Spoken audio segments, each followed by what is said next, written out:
Hey, welcome to Starbound. I'm Daniel Pierce, and I'm going to be your narrator today. You know, nearly 500 supporters get early access to our stories. That's including Sunspire Academy and Frarian and Rimiki. If you'd like to unlock early access and support our new episodes and series, tap join below and become a Starbound member today. Now, let's get into today's story.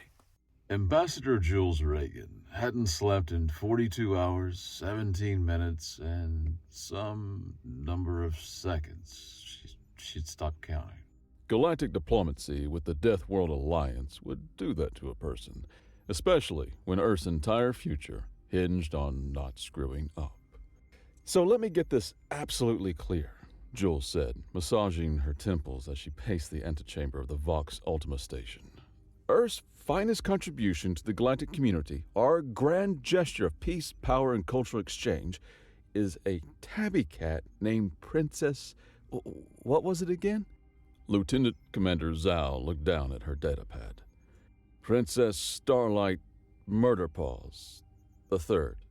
The third? Jules stopped pacing. The first two died of natural causes. Well, that's reassuring. Jules smoothed down her ceremonial diplomatic uniform. And the UN Security Council approved this?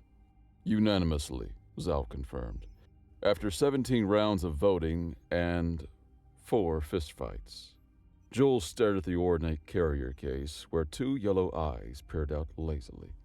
And we're sure this isn't an elaborate prank, or mass psychosis, or some kind of collective death wish. The psych evaluations came back normal. Zhao paused. Well, normal for politicians. The intercom chirped with a sound like a dying bagpipe. The Deathworld Alliance used frequencies at the edge of human hearing range. Deliberately, Jules suspected. Earth Ambassador Jules Vega, your presence is required in the Grand Ceremonial Nexus. Bring your offering. Jules took a deep breath and picked up the carrier. From inside came a soft meow. If this gets us all killed, Jules whispered to the carrier, I'm not cleaning your litter box in the afterlife.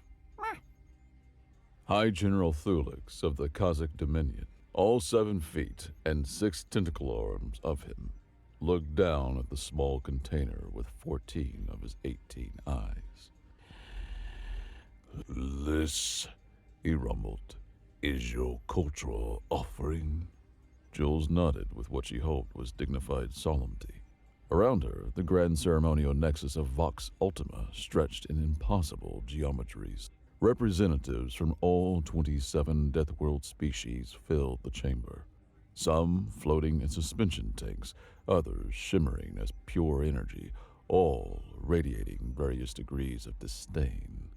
High General, honored members of the Deathworld Alliance, Jules began. Earth proudly presents our living cultural ambassador, a creature that embodies humanity's resilience, adaptability, and inexplicable fondness for chaos. The carrier door swung open. Out stepped Princess Starlight Murderpaws the Third, an ordinary orange tabby with white paws and a crooked tail. She yawned, displaying needle-sharp teeth, then sat down to groom herself. Silence fell across the chamber. Then, This is an insult. The Vespid presented a sentient battle orchid capable of calculating 18-dimensional equations. The Magorns offered a shape-shifting diplomat assassin. And Earth brings a primitive mammalian pet. Jules maintained her diplomatic smile. I understand your confusion, but this pet represents Earth culture perfectly. Cats were once worshipped as gods in ancient civilizations. They've survived alongside humans for millennia, adapting to every environment. They embody grace under pressure, hunting prowess, and an absolute refusal to follow orders. All quintessentially human traits. Murder Paws chose this moment to flop onto her side and expose her belly. The grand archon of the crystalline consciousness vibrated irritably. The creature appears to be malfunctioning. She's just comfortable, Jules explained, feeling sweat bead on her forehead. High General Thulix leaned closer. Does it possess any weapons, psychic abilities? Can it at least calculate hyperspace trajectories? She can knock small objects off elevated surfaces with remarkable focus, Jules offered. A murmur of disappointment rippled through the assembly. Very well, sighed High General Thulix. In the spirit of diplomatic relations, we accept a modest offering. The creature will be studied and housed appropriately. Jules felt a wave of relief, followed immediately by suspicion at how easily the Alliance had acquiesced. The cat stays with me, she said quickly. No, replied Thulix. All cultural offerings must undergo standard quarantine and analysis. You understand protocol. Jules knew what analysis meant to species that evolved on planets where even the rainfall could dissolve bone. Before she could protest further, two guards approached with a floating containment field. Murder Paws hissed. She doesn't like being handled by strangers, Jules warned. Then she shall not be handled, Thulix said with a smile that revealed too many teeth. The field will transport her without contact. The field will transport her without contact. Jules watched helplessly as Murder Paws had enveloped in shimmering energy and floated away, her tail twitching irritably. We will update you on our findings, said Thulix. You are dismissed, Ambassador. As Jules turned to leave, she caught the whispered exchange between Thulix and his second-in-command.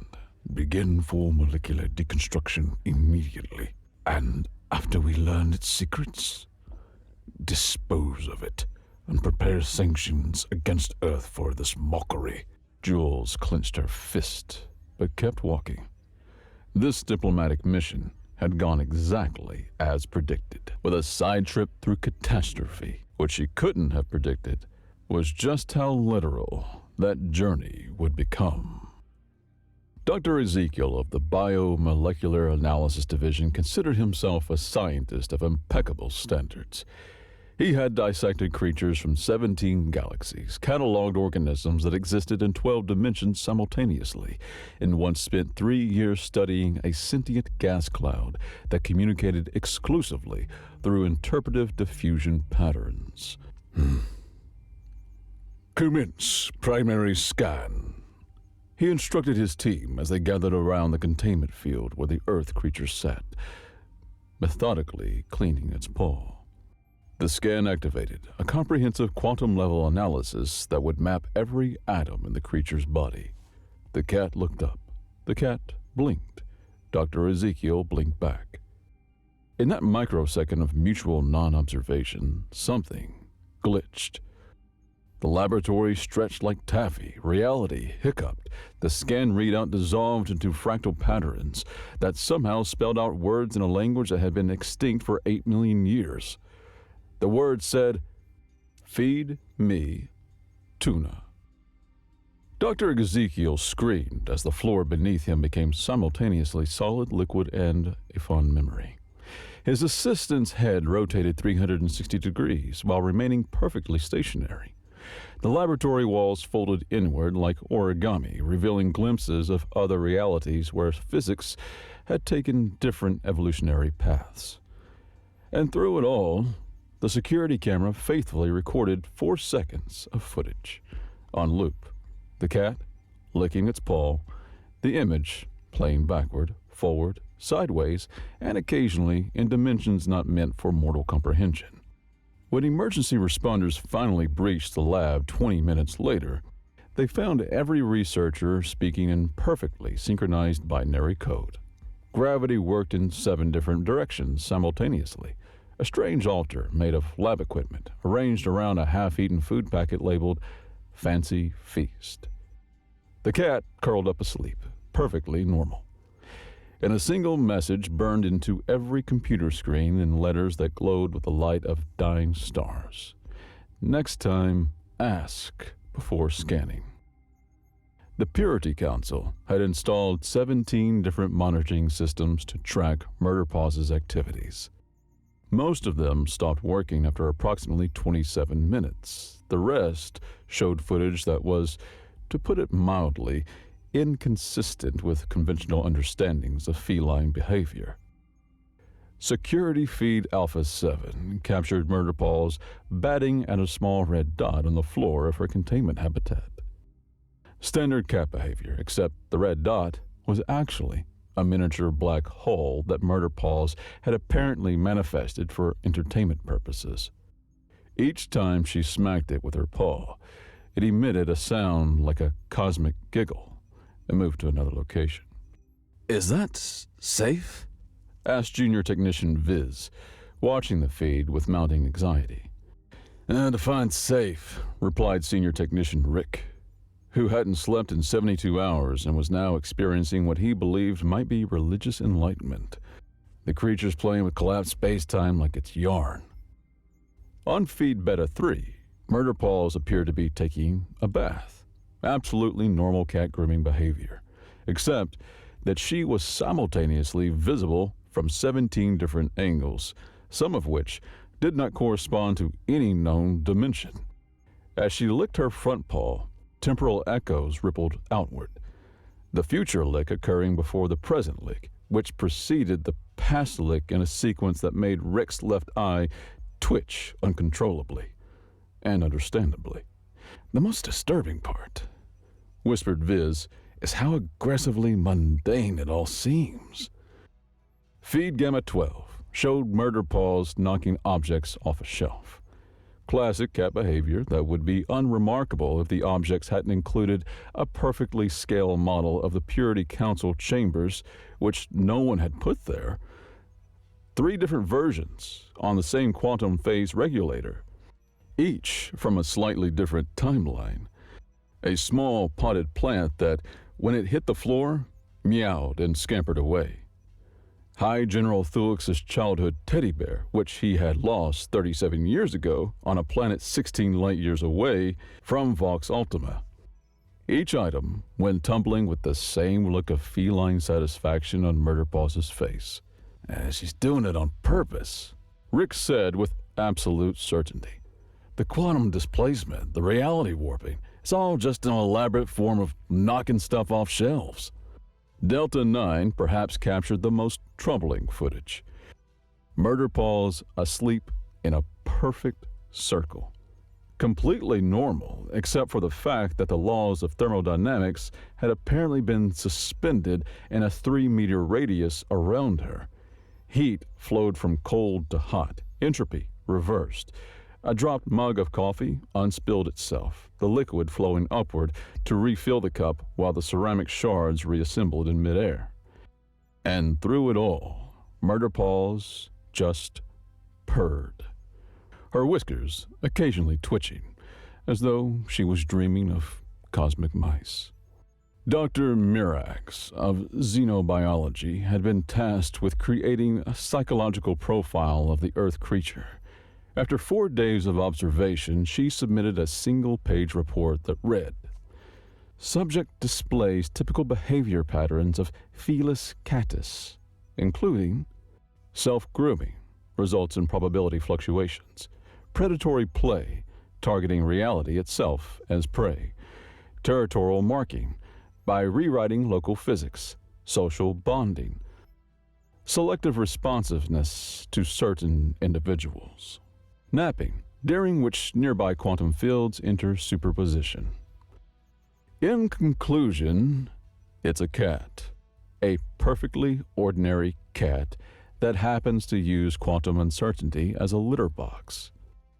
The report was promptly classified, and Dr. Mirax was transferred to the remote observatory on Glacial Moon 6, where the most dangerous thing she could encounter was mildly aggressive snow. Throughout Vox Ultima, Murder Paul's sightings became both common and impossible to verify. She existed in a state of quantum celebrity, simultaneously everywhere and nowhere, depending on who was looking and how much sanity they had left. The maintenance division reported finding perfectly cat-shaped indentations in reality, places where the fabric of existence had been set upon and never quite regained its shape. Engineers describe them as existential cat loaves. A group of physicists claim to have observed murder paws existing in 5 different locations simultaneously, each version engaged in a different phase of pre-pounce butt wiggle. The resulting space-time oscillation generated enough energy to power the station for 6 hours. The cafeteria staff swore that all the station's milk now existed in a state of quantum uncertainty, simultaneously fresh and expired until directly observed. Several patrons reported their cereal bowls containing Schroeder's milk, which somehow tasted both perfectly sweet and slightly sour with each spoonful. Jules, meanwhile, continued her investigation while trying to secure access to Murder Paws. Her requests were consistently denied by an increasingly frazzled bureaucracy. "What do you mean I can't see her?" Jules demanded, standing in the office of Administrator Quentin. "She's Earth's cultural ambassador." "She's a walking reality breach," Quentin replied, tentacles twitching nervously. "Yesterday she phased through a wall and appeared in my private quarters.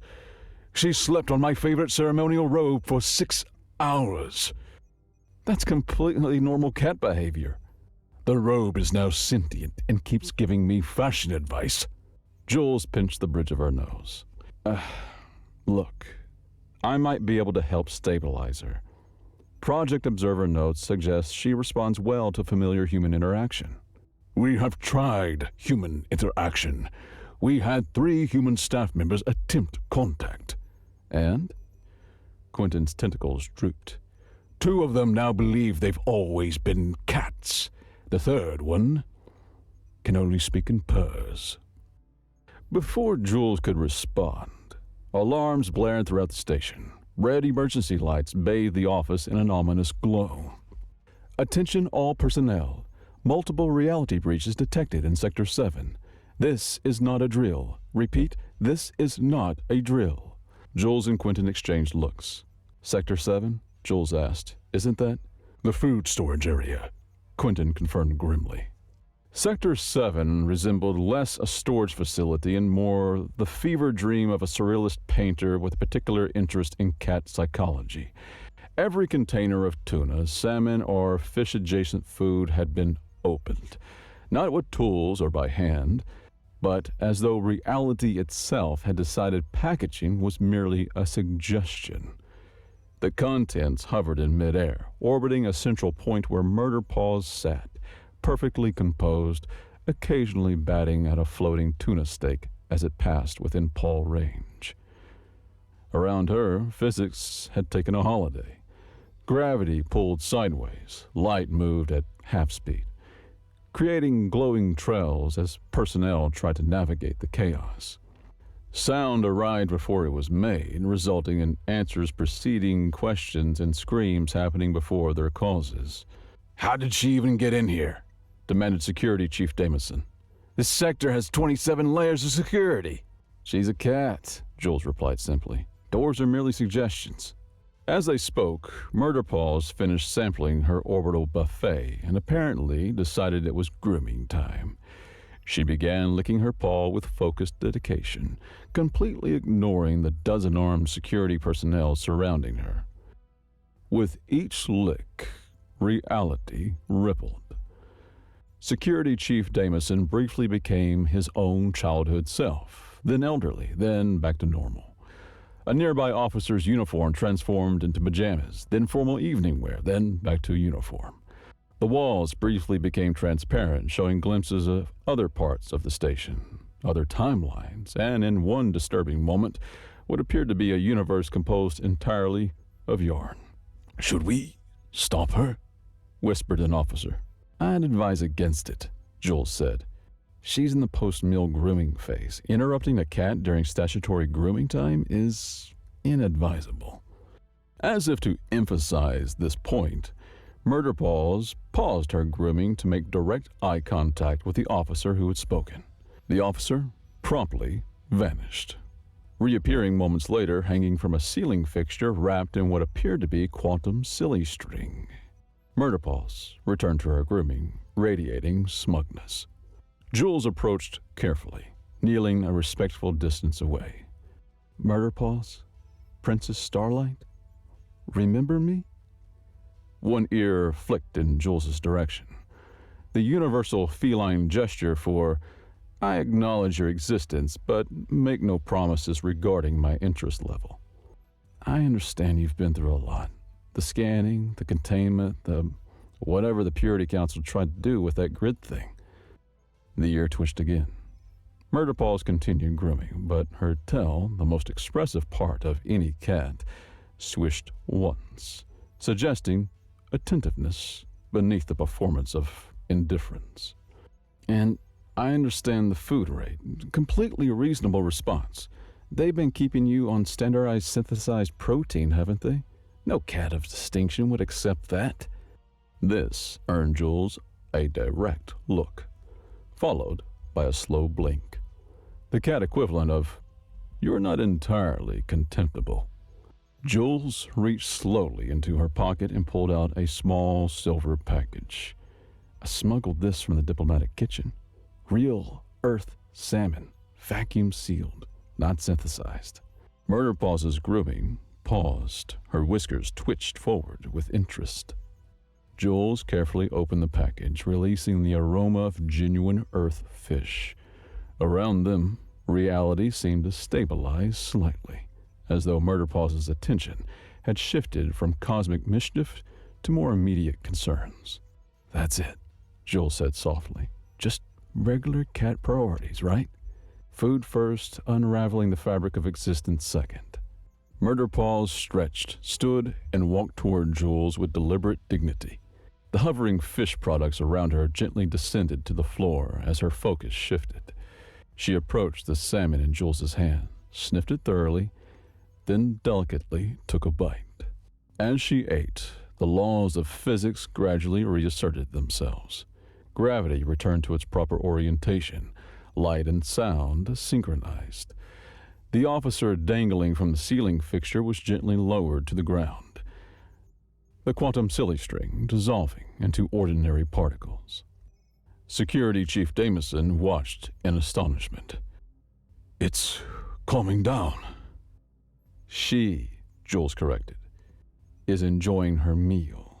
Like anyone else on this station, she just wants decent food, comfortable surroundings, and not to be treated like a lab experiment. Murder Paws finished the salmon, then proceeded to groom her whiskers, this time without causing reality fluctuations. When she was done, she looked up at Jules, blinked slowly again, then did something unexpected. She climbed onto her lap and began kneading her uniform with prickly paws. The assembled security team collectively held their breath. What's it doing now?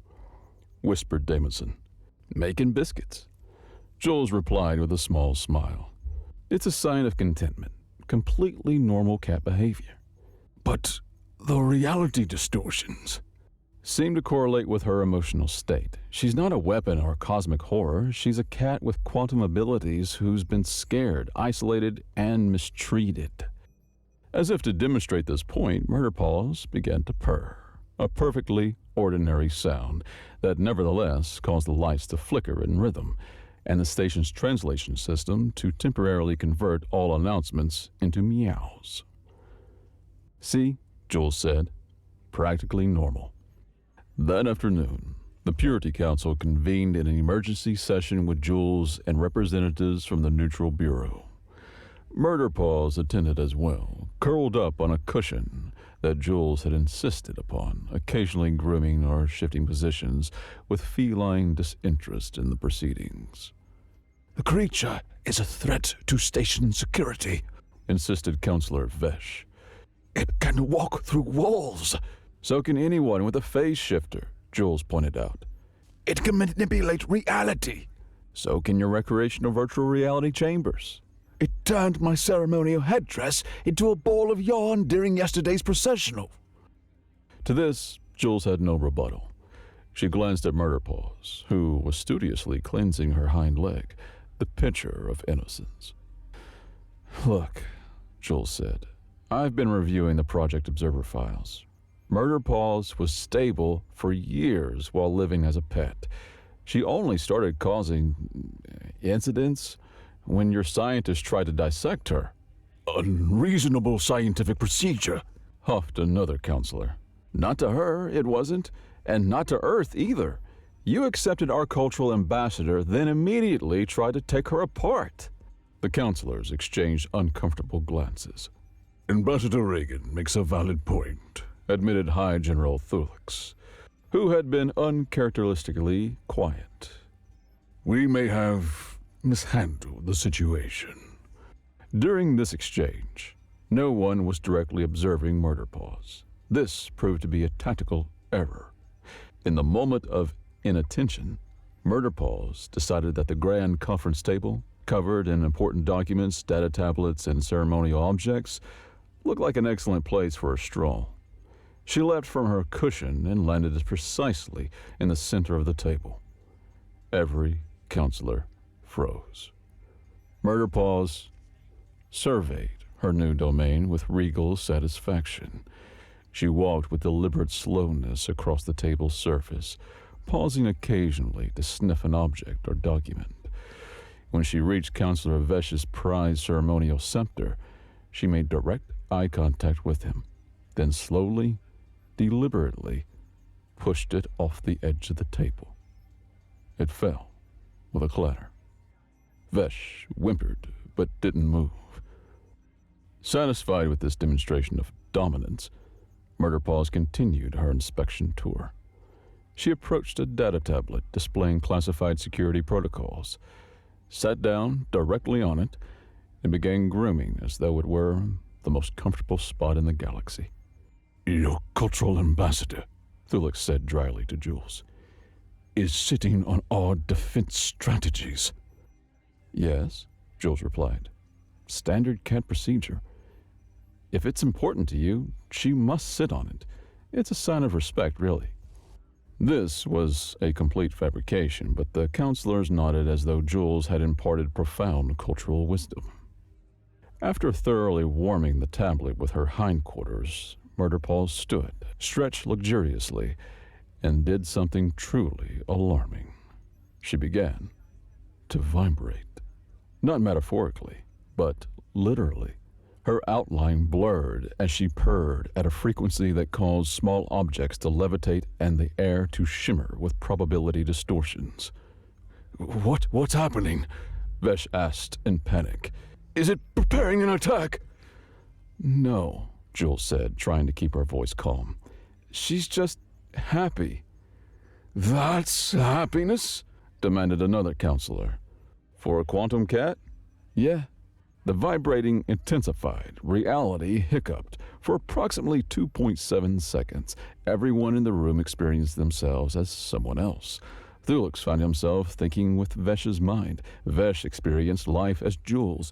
Jules briefly knew what it was to be a crystalline consciousness.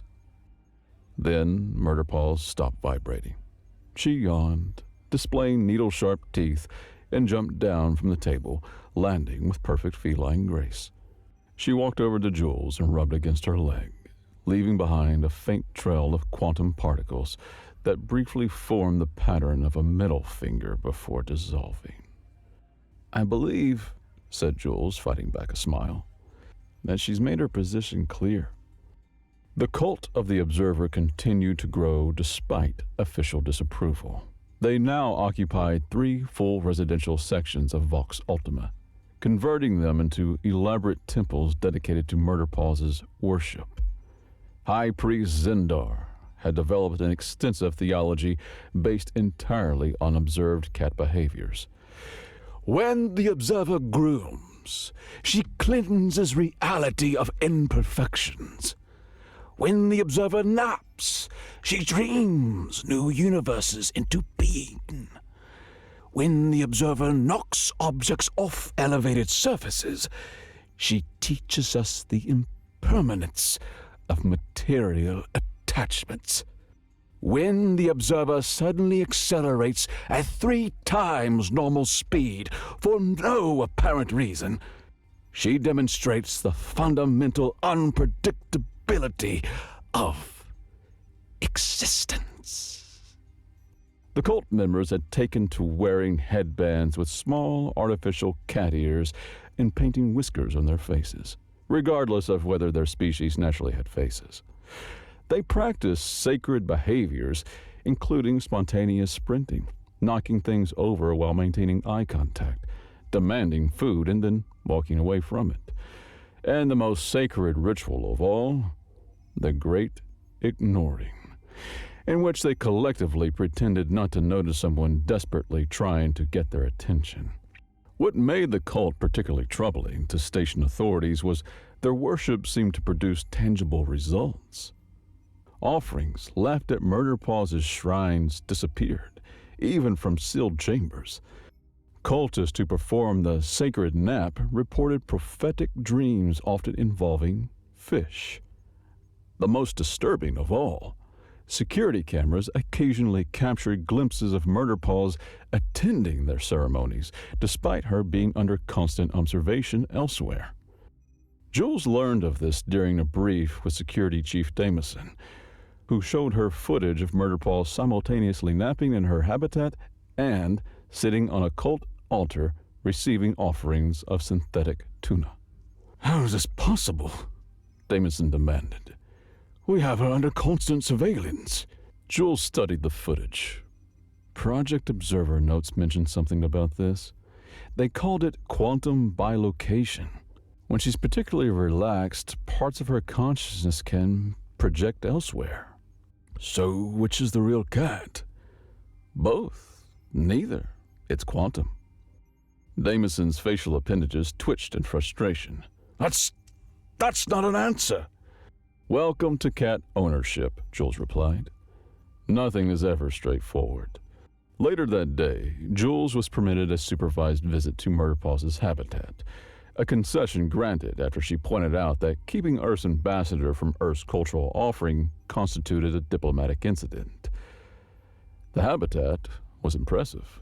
A spacious chamber equipped with climbing structures, various toys, comfortable resting spots, and monitoring equipment disguised as decorative elements. The Neutral Bureau had evidently consulted Earth databases on optimal feline environments and spared no expense. Murder Paws was curled up on a heated cushion when Jules entered. She opened one eye, assessed them, and then closed it again. Jules sat cross-legged on the floor nearby, knowing better than to approach directly. Nice place they've given you. Better than my quarters, actually. Murder Paws' tail twitched once. I've been trying to explain to them that you're not a weapon or cosmic horror, just a cat with extras. The other eye opened. Murder Paws gave Jules a look that somehow managed to convey both, "You understand nothing of my true nature," and, "Is that a treat in your pocket?" I've been reading the complete Project Observer files, Jules continued. You know, the lab where you were modified? Both eyes were open now, attentive. They never actually completed the procedure on you. According to the records, the quantum enhancement failed. They were going to terminate you, but an intern named Kylie smuggled you out. At the name Kylie, Murder Paws' ears perked forward. She stretched and sat up, suddenly focused on Jules with unsettling intensity. You remember her, don't you? She took you home, gave you a ridiculous name, probably let you sleep on her pillow, and fed you under the table. Murder Paws stood and walked toward Jules, her movements deliberately casual yet purposeful. When she reached Jules, she sniffed her hand and did something unexpected. She placed one paw directly on Jules's knee and stared into her eyes. In that moment of connection, Jules felt something. Not words, not images, but impressions. Warmth, safety, comfort. A small apartment filled with sunlight, gentle hands offering treats, a soft voice saying, "Princess Starlight Murderpaws, you are the most ridiculous cat in the universe, and I love you for it." Then something darker. Confusion, fear, strange people in uniforms, a carrier, unfamiliar smells, the terror of scanning chamber, the rage of violation. The contact broke as Murderpaws removed her paw and sat down, resuming her grooming as though nothing had happened. Jules blinked, disoriented. "Did you just share memories with me?" Murderpaws continued grooming, offering no acknowledgement. "You miss her, Kylie. You miss your person." A pause in the grooming, a single, slow blink. "I can't bring her back, but I can try to make sure you're treated better. Not as a weapon or experiment, as a cat. A very special cat, but still a cat." Murderpaws finished grooming, stood, turned 3 times in a circle, then curled up, not on her heated cushion, but against Jules's leg. A small, ordinary gesture of trust that felt more significant than all the reality distortions combined. As Murderpaws began to purr, Jules noticed something strange. For the first time since arriving on Vox Ultima, the purr was just a purr. No quantum fluctuations, no reality hiccups, no probability waves, just the simple rhythmic sound of a contented cat. Then Murderpaw's eyes drifted closed, and she fell asleep, her small body warm against Jules's leg. On the far side of the habitat, her toys began to float and orbit each other in perfect harmony, like a tiny, multicolored solar system. Jules smiled. "Almost normal," she whispered. "We're getting there." It was, of course, too much to hope that the moment of peace would last. The next morning, alarms blared throughout Vox Ultima. Jules was summoned to an emergency meeting of the Alliance High Command, where they found chaos in progress. "The Purity Council has lost their minds," High General Thulux informed Jules grimly. "They've authorized deployment of the observation grid." Jules felt her blood run cold. "The what?" "A theoretical weapon designed to collapse quantum uncertainty fields. Never been field tested. Potentially catastrophic side effects. They plan to use it on your cat." That's insane. Where are they now? Containment Section Alpha. They've already begun the setup. Jules was running before Thulux finished speaking, dashing through corridors toward Murderpaw's habitat, cursing the bureaucratic stupidity that had led to this moment. Behind them, reality was already beginning to fray at the edges. The corridors stretched and contracted like breathing lungs. Gravity fluctuated with each step. The station's AI announced in 17 simultaneous voices, "Warning, reality coherence at 62% and falling. Please avoid thinking about paradoxes." Through it all, Jules ran, hoping she wasn't too late to prevent the Purity Council from making the worst mistake in the history of interspecies relations, trying to force a quantum cat into a single state of being. Because if there was one thing no power in the universe could make a cat do, it was behave according to someone else's rules. Jules burst into the containment area just as the observation grid powered up.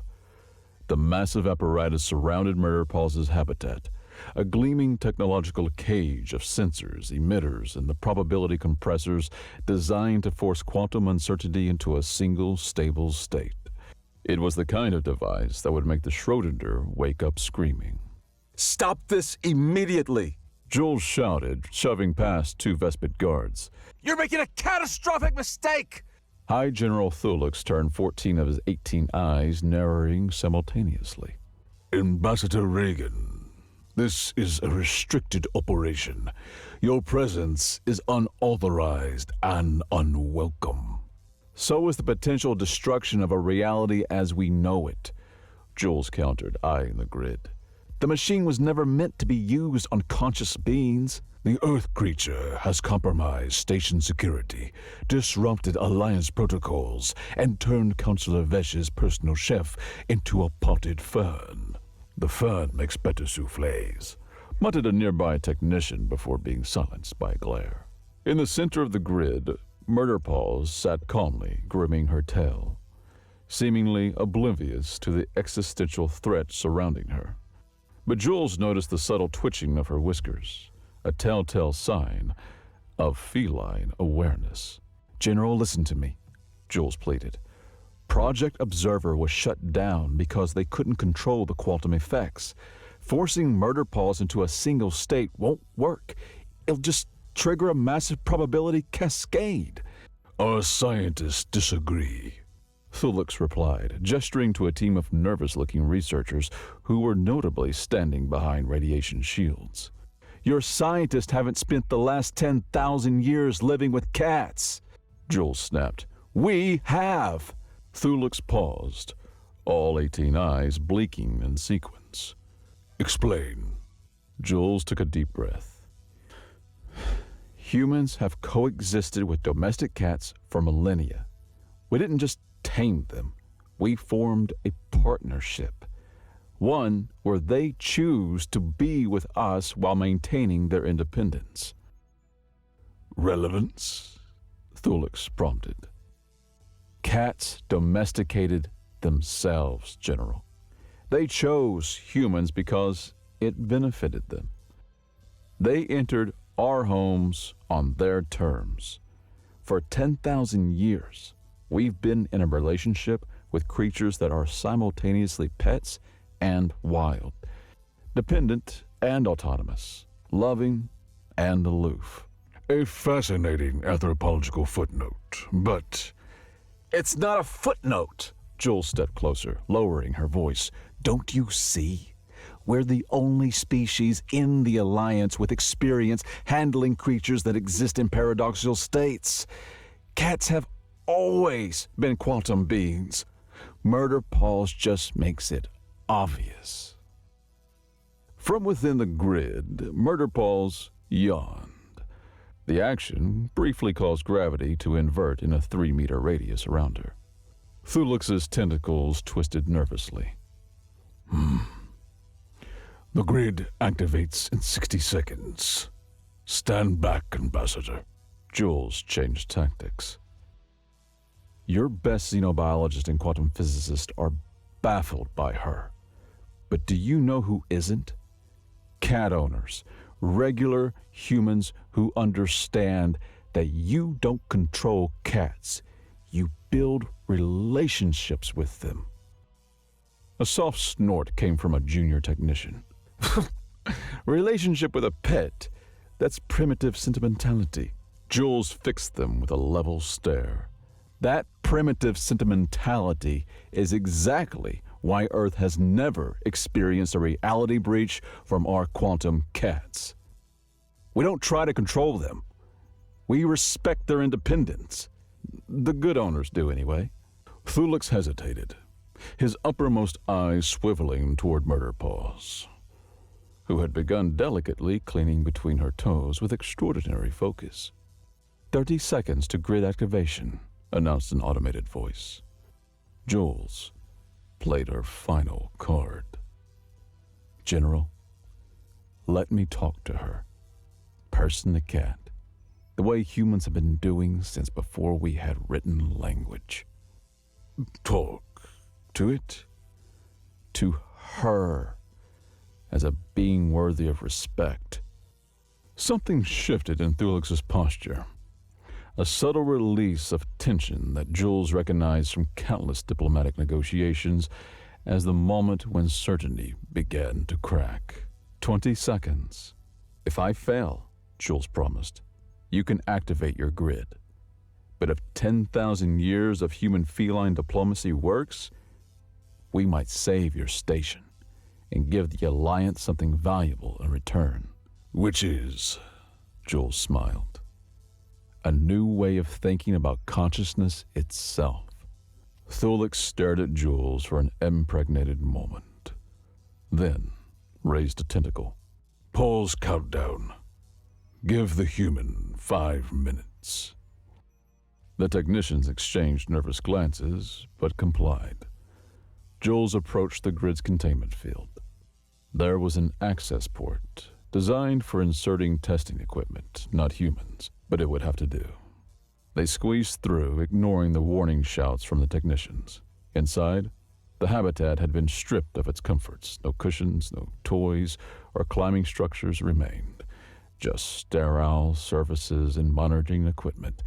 In the center sat Murder Paws, looking somehow smaller and more ordinary than Jules remembered. Jules knelt a respectful distance away. "Hey there, Princess." One ear flicked. "Sorry about all this. Bureaucracy moves slowly, even when reality is unraveling." Jules settled cross-legged on the floor. "They're afraid of you." Murderpaws blinked slowly, radiating smug satisfaction. "Can't really blame 'em. You've been causing quite the cosmic ruckus." Outside the grid, the Alliance personnel watched in baffled silence as Jules appeared to have a casual conversation with a small mammal. "I've been thinking about Kylie," Jules continued softly. "About why you were stable with her. It wasn't just affection, was it? It was recognition. She saw you not as a weapon or an experiment or even a regular cat. She saw you as you." Murderpaw's ears perked forward. Her tail ceased its irritated twitching. "These people," Jules gestured toward the watching scientist, "they've been trying to measure you, categorize you, force you into their understanding of reality. No wonder you've been rewriting physics in protest." A small, chirping sound emerged from Murderpaws, the noise cats make when they spot birds through windows. "Yeah, exactly. They're clueless." Jules smiled. "But humans, we've had practice. 10,000 years of living with creatures who operate by their own logic, who see things we can't, who slip between states of wild and tame, distant and intimate." Murderpaw stood, stretched in that perfect feline arch, and took a deliberate step towards Jules. Outside, several scientists gasped. The monitoring equipment displayed rapidly changing readings, quantum fluctuations increasing but somehow harmonizing. Another step closer. Around Murderpaws, reality rippled like heat waves, but the distortions were smoothing out, becoming rhythmic, almost musical. In ancient Egypt, cats were worshipped as gods. In the Middle Ages, they were feared as demons. In modern times, they're Instagram celebrities and beloved companions. Jules laughed softly. "Maybe humans are the only species in the galaxy weird enough to look at creatures that defy categorization and say, 'Meh, perfect. Would you like some tuna?'" Murderpaws was close enough now that Jules could feel the strange, quantum warmth radiating from her small body. The heat of probability itself, of multiple states of existence overlapping. "I can't offer you what Kylie did. I can't take you back to that apartment with the sunny window sills. But I can offer you a partnership where you're neither controlled nor feared." Thulix's voice came through the communication system. 2 minutes remaining, Ambassador. Jules ignored him, maintaining eye contact with Murder Paws. What do you say, Princess? Humans and cats against the cosmos? Like it's been for thousands of years? Murder Paws tilted her head, studying Jules with eyes that reflected starlight that wasn't there. Then, with deliberate dignity, she closed the final distance and placed one paw directly on Jules's outstretched hand. The contact point glowed, not with light, but with possibility. Reality shuddered, flexed, and then settled. Ambassador, Called a technician. the quantum readings are... they're harmonizing. Jules didn't respond. They were there experiencing something extraordinary. Through the point of contact with Murder Paws, Jules wasn't just feeling the cat's paw. They were experiencing fragments of feline consciousness itself, not in words or even coherent images, but in sensations. The exhilaration of existing in multiple states simultaneously. The freedom of walking between dimensions as easily as walking between rooms. The profound annoyance. The freedom of walking between dimensions as easily as walking between rooms. The profound annoyance at having one's quantum nature poked and prodded by beings who couldn't comprehend it. And underneath it all, a deep, vibrating purr of recognition. Yes, human, I choose you, as we have always chosen your kind, not as masters, but as worthy companions in the face of cosmic indifference. Murder Paws removed her paw, and with a deliberate casualness unique to cats who have just done something momentous, climbed into Jules's lap, turned 3 times, and settled down, and began to purr. The purr resonated at exactly the frequency needed to stabilize local quantum fields.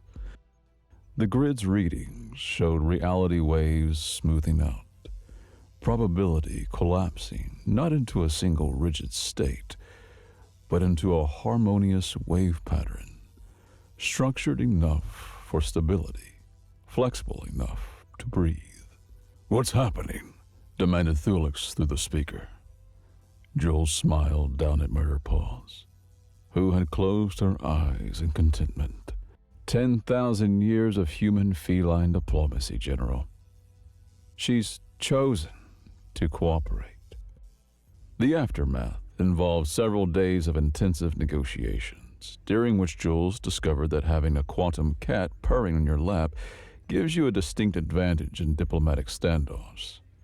The Alliance scientists were baffled by the readings from the grid incident. According to their models, Murder Paws had voluntarily constrained her quantum nature, not abandoned it, but channeled it into a stable resonance pattern that didn't disrupt conventional reality. But why? Asked Dr. Nizstiv, the newly appointed head of xenobiology. Dr. Mirax having been quietly reinstated after her accurate assessment proved correct. Why would a being with near-infinite quantum potential choose limitation? Jules, stroking Murder Paws as she dozed on the conference table, directly on top of the most important documents naturally, considered the question. For the same reason cats chose domestication thousands of years ago. It's not limitation, it's selective expression. Cats have never been truly tame, Doctor. They're collaborative. Collaborative? Thulix echoed. Cats entered human settlements because it benefited them. Steady food, protection, warmth, but they never sacrificed their essential nature. They hunt when they want to. They maintain independence within relationship. Jules smiled at Murder Paws, rolled onto her back, exposing a fluffy belly that everyone knew better than to touch.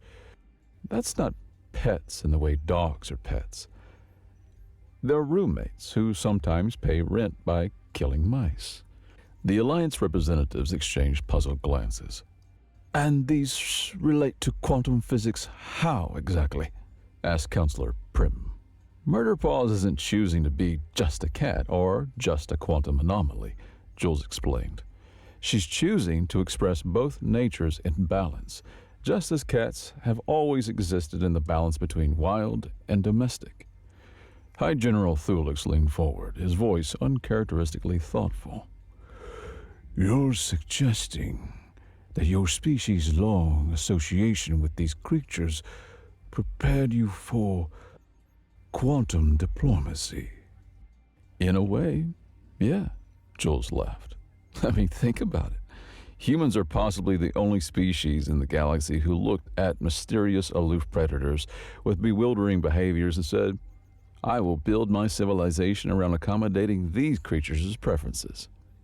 Murder Paws chose this moment to stand up, stretch, and delicately push a ceremonial stylus off the edge of the table while maintaining direct eye contact with Counselor Vesh. No one spoke as the stylus clattered to the floor. And sometimes, Jules added, we accept that they'll knock things off surfaces just to remind us of the fundamental impermanence of material existence. A week later, the Deathworld Alliance formally revised Earth's status from Level 7 threat culture to Level 9 enigmatic partner species. The official documentation cited humanity's unprecedented ability to form stable symbiotic relationships with quantum unstable entities as a valuable strategic asset. Translation: no one else in the galaxy had figured out how to get along with cats. The cult of the Observer was not disbanded, but instead officially recognized as a cultural appreciation society with strictly regulated activities. They were allowed to continue their worship provided they completed sensitivity training and stopped attempting to sacrifice space station equipment. The Purity Council's influence waned considerably after the grid incident. It's difficult to maintain an aura of superior control when your solution almost destroyed reality while a human with a bag of treats achieved harmony. The Neutral Bureau produced 17 new forms for quantum feline incident reports and considered this their greatest achievement. And Murder Paws received a formal designation as Quantum Diplomatic Liaison, complete with an official Alliance collar tag that she immediately batted under a console, never to be seen again. They're building us a lunar compound, Jules told Murder Paws as they packed for the journey back to the Sol system. Private quarters for you, with Earth-standard gravity, real sunbeams, and actual mice from time to time. Murder Paws curled on Jules's pillow, flicked an ear in acknowledgement. The Alliance is sending a delegation to learn more about Earth's quantum beam integration protocols, Jules smiled. They're going to be very disappointed when they discover it's mostly provide food and respect their personal space. In the corner of the room, Murder Paws' toys rose a few centimeters off the floor and began orbiting each other lazily. A small display of quantum satisfaction. You know, Jules said, sitting beside the cat, I've been wondering. The Project Observer files said the quantum enhancement procedure failed, that you were scheduled for termination before Kylie rescued you. Murder Paws began grooming her paw, radiating studied disinterest. So either the files are wrong, or, Jules hesitated, or you were like this all along. Maybe all cats are a little bit quantum. Maybe that's why ancient cultures worshipped you. Why you've always seemed to see things humans can't. The grooming paused. Murder Paws gave Jules a slow, deliberate blink, the feline equivalent of a kiss. Is that why your kind chose us all those millennia ago? Did you recognize something in humans, some willingness to accept paradox, to embrace the mysterious without controlling it? Murderpaws resumed grooming, but a soft purr began to vibrate from her small body. Around them, reality gently rippled like water disturbed by a pebble. But instead of chaos, the distortions formed patterns, beautiful, coherent waves of possibility. Jules laughed softly. I'll take that as privileged information. 6 months later, the lunar compound was complete, a state-of-the-art diplomatic facility with one wing specifically designed for quantum feline habitation. Jules had been promoted to Earth's galactic representative, with a substantial salary increase and diplomatic authority that made the UN Security Council slightly nervous. Murderpaws had settled into lunar life with typical feline adaptability. The lower gravity suited her. Jumps that would be impressive on Earth became gloriously ridiculous on the Moon, much to her evident satisfaction. Her quantum disturbances had stabilized into a regular pattern. Minor reality fluctuations during play, occasional probability ripples during naps, and the odd temporal hiccup when startled. The Alliance delegation had arrived 3 weeks ago and was still struggling to comprehend humanity's approach to cats. But how do you control them? Asked the Magorn representative for the 14th time, watching in bewilderment as Murderpaws completely ignored the expensive quantum-stabilized toy they had brought and instead played with the packaging it came in. We don't, Jules explained, equally patient. That's the point. We provide certain things they want. They provide certain things we want. Neither side dominates. But they're not sentient by Alliance standards, protested the Vespid diplomat. Their brains are too small for complex cognition. Jules glanced at Murderpaws, who had abandoned the packaging and was now staring intently at a blank section of the wall, or perhaps at something moving between dimensions that only she could perceive. Perhaps your definition of sentience is too narrow, Jules suggested. Cats experience the world differently than we do. They perceive things we can't. Maybe consciousness isn't just about logic and language.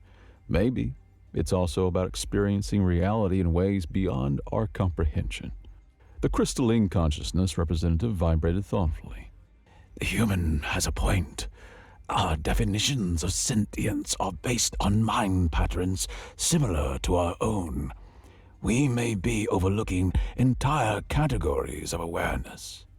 This philosophical discussion was interrupted when Murderpaws suddenly rocketed across the room at improbable speed, skidded onto the smooth floor, crashed into a potted plant, and sat down to groom as though this had been her intention all along. Was that a quantum event? Asked the Magorn anxiously, checking readings on a monitoring device. No, Jules laughed. That was just a cat being a cat. It's what we call zoomies. Fascinating, murmured the crystalline consciousness. So, some behaviors mimic quantum uncertainty, even without actual quantum properties. Or maybe, Jules suggested, cats have always been quantum beings, and we humans just adapted to it without realizing. Maybe that's humanity's greatest strength, our ability to form relationships with the inexplicable. That night, as the earth hung blue and beautiful in the lunar sky, Jules sat in the observation dome with Murderpaws curled on her lap. The cat was purring contentedly, her small body warm and solid and somehow simultaneously ordinary and miraculous. You know, Jules said softly, before all this, I never had a pet. My diplomatic career kept me too busy, too mobile. Murderpaw's ear twitched, but her eyes remained closed. I never understood the appeal, why humans throughout history have shared their homes, their food, their lives with animals that don't share our language or thoughts. The purring deepened. But I get it now. The connection to something outside our human experience. Something that reminds us the universe is bigger and stranger than we can comprehend. I get it. Murderpaw stretched, yawned, and then settled back down, her paws tucked neatly beneath her body. The Alliance thinks Earth has some secret quantum technology or special scientific understanding. They don't get that our secret is 10,000 years of learning to respect beings that don't think like us. As Jules spoke, she absently stroked behind Murderpaw's ears, that perfect spot that all cat owners throughout human history have discovered. Murderpaws began to purr louder, and as she did, the observation dome seemed to expand, not physically, but perceptually.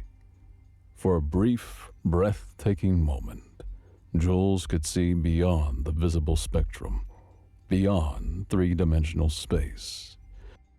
They saw Earth not just as a planet, but as a nexus of possibility.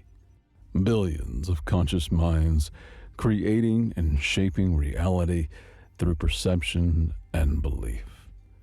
She saw the quantum fabric that underlay physical existence, vibrating in patterns that mirrored the rhythms of life itself.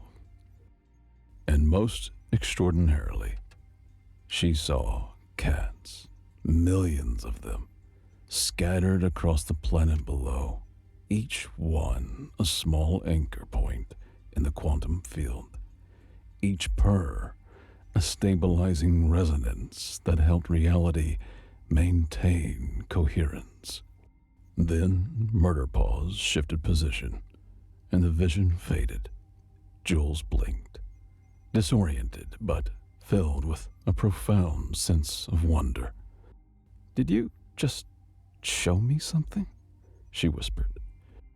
Murderpaws opened one eye, regarding Jules with an expression that somehow conveyed both, "I have no idea what you're talking about," and "You're welcome."